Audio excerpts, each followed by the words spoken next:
படத்திற்கு தலைமை தாங்கியிருக்கும் திரு கலைப்புலி ஜெயகாந்த் சார் அவர்களையும், முன்னிலை பி தேனப்பன் சார் அவர்களையும், பெற்றுக்கொள்பவர்கள் திரு கலைப்புலி எஸ் தானு சார் அவர்களையும், திரு முத்து தொழிலதிபர் அவர்களையும், திரு வாழ்த்துறை திரு விடுதலை சார் அவர்களும், திரு விஜயமொழி சார் அவர்களையும்,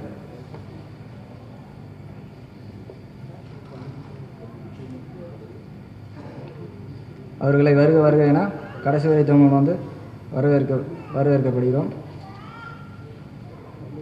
கடைசி வரை தமிழன் இந்த டைட்டில் பல பேர் பல விதமாக நினைக்கிறாங்க. சில பேர் வந்து கடைசி வரை தமிழன் டைட்டில் வச்சதால் தமிழர்கள் பற்றிய கதை அப்படின்னு நினைக்கிறாங்க. ஆனால் அது வந்து உண்மையல்ல. தமிழன் என்பது ஹீரோனுடைய பெயர். கதாநாயகி கடைசி வரை பிடிவாதமாக பல பிரச்சனைகளை எதிர்கொண்டு தமிழனை காதலிக்கிறார். கடைசி வரை தமிழனை நினைக்கிறாள். சிலர் கேட்குறாங்க, என்ன சார் ட்ரெயினை வந்து காட்டியிருக்கீங்க அப்படின்னு. இது என்ன கடத்தல் கதையா அப்படிங்கிறாங்க. ஆனால் உண்மை அது இல்லை. படத்தில் கிளைமேக்ஸ் தான் ட்ரெயின் வருது. படத்துடைய கிளைமேக்ஸ் பார்த்து கை தட்டுறாங்களோ இல்லையோ நிச்சயமாக ஒரு துளி கண்ணீர் வந்து விட்டுட்டு போவாங்க. இது நான் வந்து கேரண்டி. ஆடியோ வந்து முதல்ல சாங் போடுவாங்கன்னு எதிர்பார்த்தோம். அந்த சாங்கே வந்து இந்த டான்ஸ் மாஸ்டர் பாலாவோட குழு சின்ன பசங்க வச்சு இந்த பசங்க ஓடி விளையாடு பாப்பாலையும் மாநாட மயிலாடுலையும் புகழ் பெற்றவங்க. ஸோ அவங்களோட சாங்கு அட்லீஸ்ட் ஒரு 3 சாங்காவது நாங்கள் ஆடிக்கிறோம் அப்படின்னு கேட்டாங்க. சரி, அந்த பசங்களோட ஆசையை இது பண்ண வேண்டாம்னு சொல்லி இப்போ இந்த சாங் பண்ணால் இன்னும் கூட 2 சாங்கு பார்க்கலாம் போல இருந்தது அவங்களோட சாங்கு. ஸோ இந்த படத்தில் 5 பாட்டு எழுதியிருக்கிறாரு. இந்த டைரக்டர் ராஜேந்திரன் வந்து புதுசு. அவர் 2-3 சீரியல்லாம் டைரக்ட் பண்ணியிருக்கிறாரு. இந்த படத்தை வந்து அவரே பாட்டு எழுதி தயாரித்து இன்னொரு சஸ்பென்ஸ் வச்சிருக்கிறாரு. அதை இங்கே உடைச்சிடறேன். அவரே ஹீரோவாக நடிச்சிருக்கிறாரு. அதனால் இந்த படத்தை வந்து ஒன் மேன் ஆர்மி மாதிரி எல்லாம் பண்ணிட்டு இருக்கிறாரு. பொதுவாக சினிமா ஃபங்க்ஷன்லாம் வந்து எங்கள் டி நகர் சைட்லேயும் மவுண்ட் ரோட் சைட்லாம் நடந்துட்டுருக்கோம். அந்த ஆடியோ ரிலீஸ்லாம் இவ்வளோ தூரம் வந்து இங்கே நடத்துறது வந்து என்னன்னு தெரியல இந்த டைரக்டர். பட் இருந்தாலும் சினிமாக்காரன் எங்கெல்லாம் ஃபங்க்ஷன் நடத்துகிறோன்னா அவனுக்கு உறுதுணையாக இருக்கிற எங்கள் மூவேந்தர்கள் கலைப்புலி சேகரன், தானு, தேனப்பன் அவர்களை உங்களோட கைத்தட்டலோடு இங்கே உங்களுக்கு பாராட்ட தெரிவித்துக்கிறோம். அதே மாதிரி இந்த ஃபங்க்ஷனுக்குன்னு வந்திருக்கிற பல்லவன் குழுமத்தோட தலைவர் முத்து அவர்கள் சினிமாவோட ஒரு பெரிய ஆர்வலர். அவர் சினிமாவை நேசிக்கக்கூடிய ஒரு கேரக்டர். சொன்னோடனே அவரும் வந்திருக்கிறாரு. அவருக்கும் எங்களோட கம்பெனி சார்பில் வணக்கத்தையும் வாழ்த்தையும் தெரிவிச்சுக்கிறோம். திருப்பரங்குன்றத்தில் நீ சிரித்தால் திருத்தணி மலை மீது எதிரொலிக்கும் ஒரு பாட்டு கேள்விப்பட்டிருப்பீங்க. அந்த பாட்டு எழுதுனவர் தான் நம்ம கவிஞர் பூவை செங்குட்டுவன். நிறைய பேருக்கு அவர் தெரியாது. இன்னைக்கு இருக்கிறவங்களா சினேகன், பா விஜய், வைரமுத்து தான் தெரியும். இவருக்கு ரொம்ப நாள் கழிச்சு இவருக்கு இருந்த அவரை கூட்டு வந்து கலைப்புலி சேகர் அவர் தான் காவல் பூனைகள் படத்தில் ஃபுல் பாட்டம் கொடுத்து அவருக்கு ஒரு படம் பண்ணி கொடுத்தாங்க. ஸோ சீனியர்களையும் சரி ஜூனியர்களையும் மதிக்கக்கூடியவங்க தான் இங்கே 3 பேர் உட்காந்துருக்காங்க. புதுமுகமாக இருக்கிற இந்த 2 பேருமே இந்த படத்தில் வந்து கொஞ்சம் நல்லா பண்ணியிருக்காங்கன்னு டைரக்டர் சொன்னார். ஸோ இது ஏதாவது இந்த ஃபங்க்ஷனில் கொஞ்சம் முன்ன பின்ன ஏதாவது தவறு இருந்தால் நீங்கள் தலைவர்கள்லாம் அதை பெருசாக எடுத்துக்காதீங்க. ஏன்னா ஒரு சின்ன ஜோக்கு சொல்லுவாங்க.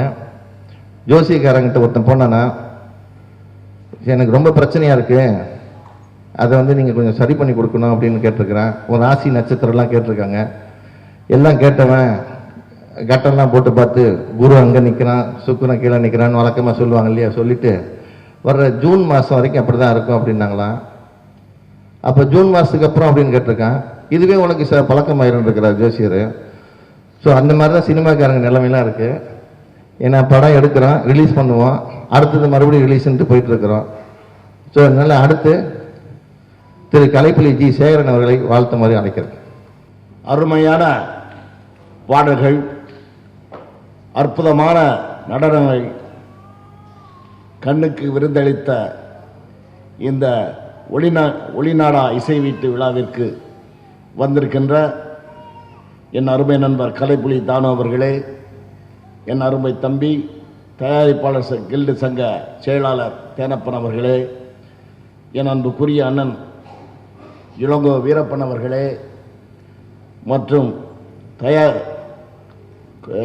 முத்து அவர்களே, அதற்குரிய அண்ணன் பூவை செங்குட்டவன் அவர்களே, என் அன்புக்குரிய நண்பர் விஜயமுரளி அவர்களே, மற்றும் இப்படத்தின் இயக்குனர், தயாரிப்பாளர், நாயகன், நாயகி மற்றும் தொழில்நுட்ப கலைஞர்களே, இங்கு வந்திருக்கின்ற கலை ரசிக பெருமக்களே, ஊடகத்துறை அன்பர்களே, நண்பர்களே,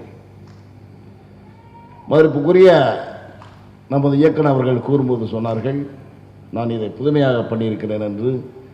அதுவும் அந்த இசையமைப்பாளர் அன்பு செல்வன் அவர்கள் மிக அருமையாக பண்ணியிருக்கிறார். அவர் கூறும்போது சொன்னார், அவர் எனக்கு கூட்ட மேடை என்றால் ஊடகம் என்றால் அலர்ஜி என்று கூறினார் என்று கூறார். எங்க இருக்கிறார்? நீங்க அப்படியெல்லாம் இருக்கக்கூடாது, இங்கு வந்து அமர வேண்டும். ஏனென்றால் ஊடகத்தின் துறை இல்லாமல் இன்று எந்த படங்களும் வெற்றி அடைந்ததில்லை, எந்த மனிதனும் வெற்றி அடைந்ததில்லை. ஊடகம் என்பது ஒரு தூண். அந்த தூணை நாம் உதாசீனப்படுத்தக்கூடாது. அந்த ஊடகத்தை நாம் பற்றிக்கொள்ள வேண்டும், அது நம்மளை பற்றிக்கொள்ள வேண்டும். அப்படித்தான் இருக்கிறது இந்த உலகம். எந்த ஒரு அரசியல் தலைவனானாலும் சரி, எந்த ஒரு தியாகியானாலும் சரி, போராளியானாலும் சரி, அவர் ஊடகத்திலே வராவிடில் அவருடைய முகவரிகள் தெரியப்படுவதில்லை. ஒரு காந்தி ஊடகத்தில் வந்ததான் அவர் மகாத்மா காந்தி ஆனார். ஆனால் அந்த தேசிய கொடி சடசடை என்று பறக்குதவார்கள். இந்த தேசிய கொடி, அந்த கொடிக்கு கீழே எத்தனையோ ஊடகத்துறையை வர இயலாமல் வராமல் கோடிக்கணக்கான தியாகிகள் மறைந்திருக்கிறார்கள். ஆகவே ஊடகம் என்பது இன்று வாழ்க்கையில் ஒரு முக்கியமான அங்கம். இந்த ஊடகத்திற்கு பயந்தோ அல்லது மறைந்தோ நாம் ஓடிவிட்டால் நம் வாழ்க்கையின் சிகரத்தை தொட முடியாது. ஆக ஊடகம் என்பது இன்று வாழ்க்கையில் பின்னி பிணைந்து விட்டது.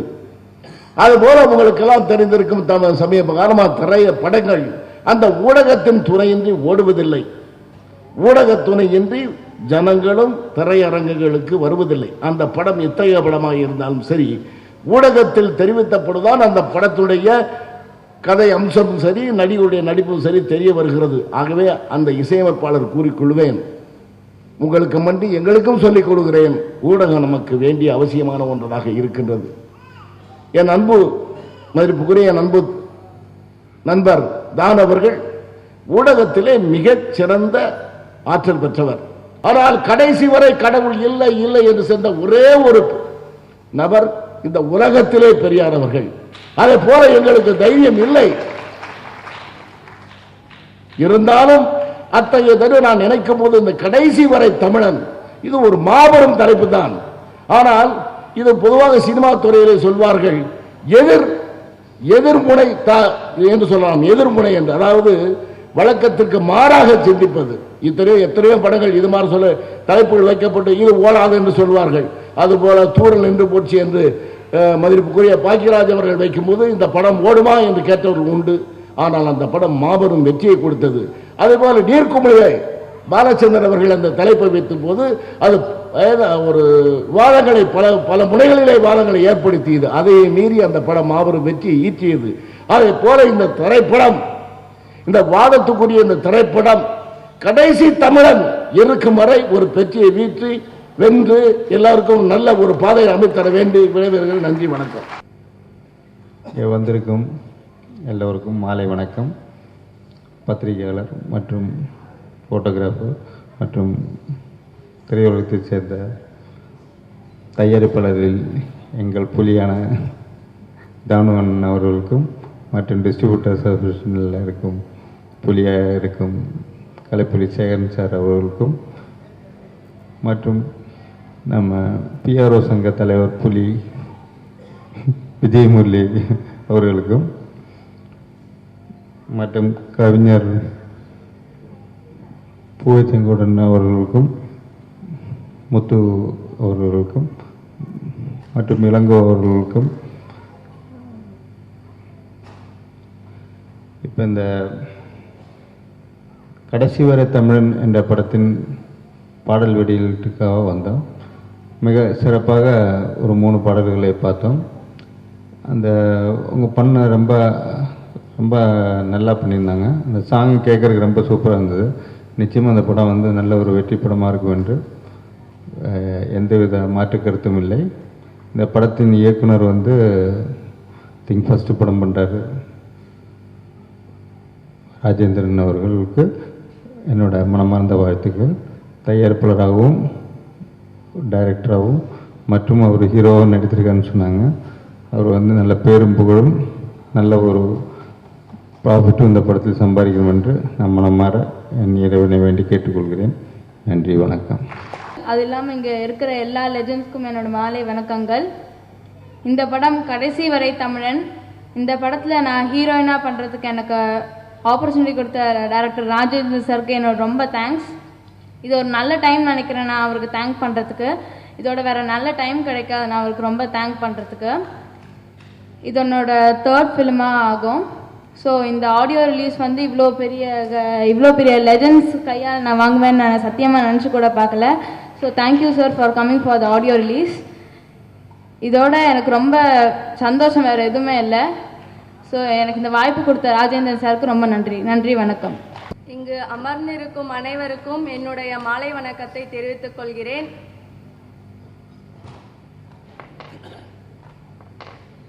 என்னோட நேம் வந்து ஷஹீன். எனக்கு இங்கே செகண்ட் ஆக்டராக சான்ஸ் கொடுத்துருக்காங்க ராஜேந்திரன் சார்.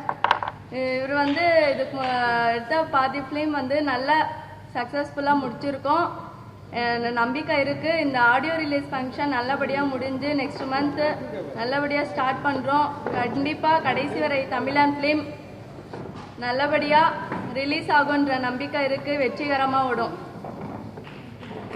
நன்றி, வணக்கம். கடைசி வரை தமிழன் படத்தினுடைய பாடல் குறுந்தகடு வெளியீட்டு விழா நிகழ்ச்சிக்கு தலைமையேற்றிருக்கும் விநியோகஸ்தர் சங்க தலைவர் பேரன்பிற்குரிய கலைப்புலி சேகரன் அவர்களே, முன்னிலை பொறுப்பை ஏற்றிருக்கின்ற திரு PL தேனப்பன் அவர்களே, எங்கள் அன்பிற்கும் அபிமானத்திற்குரிய அண்ணன் கலைப்புலி S தான் அவர்களே, திரு முத்து அவர்களே, விஜய் முரளி அவர்களே, விடுதலை அவர்களே, கவிஞர் பூவை செங்குட்டுவன் அவர்களே, இந்த இனிய நிகழ்வில் பங்கேற்றிருக்கின்ற பெருமக்கள் உங்கள் அனைவருக்கும் என்னுடைய பணிவான வணக்கத்தை தெரிவித்துக் கொள்கிறேன். தேர்தல் பரபரப்புக்கிடையே இங்கே வந்திருக்கிறேன் என்று சொன்னார்கள். சோழியன் குடுமி சும்மா ஆடாது, சுயநலத்தோடு தான் வந்திருக்கிறேன். ஏனெனில் இந்த படம் தொடர்புடையவர்களெல்லாம் இப்போது என்னுடைய தொகுதியில் இருக்கிறார்கள். அவர்களுடைய தயவு ஏப்ரல் 13ஆம் தேதி எனக்கு தேவைப்படுகிறது. எனவே தான் வந்திருக்கிறேன் என்பதை தெரிவித்துக்கொண்டு, இருப்பினும் அவர்கள் எடுக்கின்ற முயற்சி நல்ல முறையில் வெற்றி பெற்று அவர்கள் சிறந்து விளங்க வேண்டும் என்று எண்ணுகின்ற நல்ல இதயம் இருக்கின்ற காரணத்தால் அவருடைய முயற்சிக்கு என்னுடைய வாழ்த்துக்களையும் பாராட்டுக்களையும் தெரிவித்து இது வெற்றி பெற வேண்டும் என்ற வாழ்த்தி விடைபெற்றுக் கொள்கிறேன். நன்றி, வணக்கம். இனிய நாள் இது. கடைசி வரை தமிழன் குறுவெட்டு வெளிநாடா வெளியீட்டு விழாவிற்கு வருகை தந்து சிறப்பு செய்திருக்கிற பாசத்துக்குரிய சகோதரர் பரிதி அவர்களே, மாண்புமிகு அமைச்சர், இப்பொழுது மட்டுமில்லாமல் வருங்காலத்திலும் ஒரு உயரிய அமைச்சராக, இதற்கு மேலும் சிறப்பு சேர்க்கும் அமைச்சராக வர என் வாழ்த்துக்களையும் அன்பையும் தெரிவித்து, மேடையில் விட்டிருக்கக்கூடிய கலையுலக சிற்பிகளே, இந்த விழாவிற்கு வருகை இருந்திருக்கும் பத்திரிகை நண்பர்களே, தொலைக்காட்சி தோழர்களே, நண்பர்களே, உங்கள் அனைவருக்கும் என் பணிவான மாலை தமிழ் வணக்கத்தினை மிகவும் தெரிவித்துக் கொள்கின்றேன். காலத்தின் அருமை கருதி பருதி வெளியில் செல்வதற்காக அவருக்கு வழிவிட்டு இப்பொழுது வெளிநாடா வெளியீட்டு விழா இனிதே நடைபெறும். இந்த கடைசி வரை தமிழன் உலகெல்லாம் வாழும் தமிழர்கள் செவி குளிர சிந்தை மகிழ இப்படம் மாபெரும் வெற்றி அடைய வாழ்த்தி விடைபெறுகிறேன். நன்றி, வணக்கம்.